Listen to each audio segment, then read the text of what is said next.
Assalamualaikum warahmatullahi wabarakatuh dan salam sejahtera.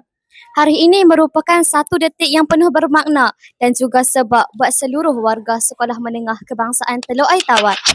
Setelah sekian lama menabur bakti, mendidik serta membimbing anak bangsa dengan penuh dedikasi, tibalah masa untuk kita meraihkan persaraan seorang insan yang ambar kita kasihi dan hormati.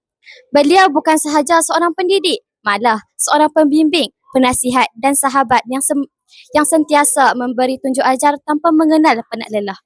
Guru yang dimaksudkan tidak lain dan tidak bukan ialah Cikgu Shan, guru tingkatan 6 yang telah mencurahkan bakti serta jasa yang tidak ternilai di sekolah ini.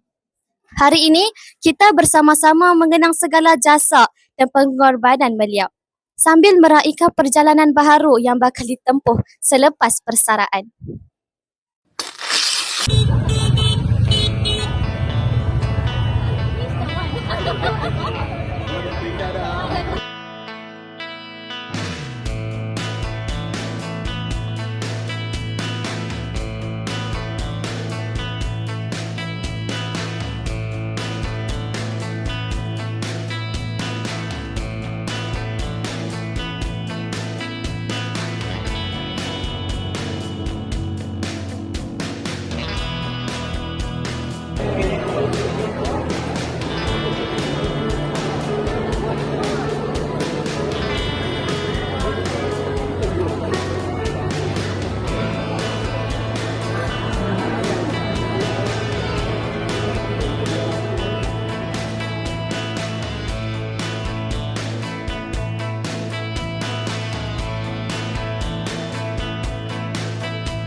Kasih dan ilmu.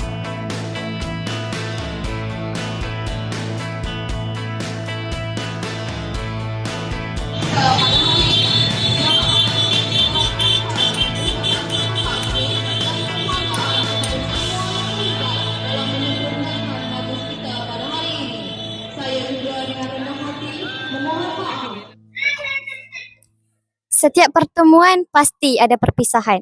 Namun, perpisahan bukanlah noktah, hanya tanda perjalanan baru bermula.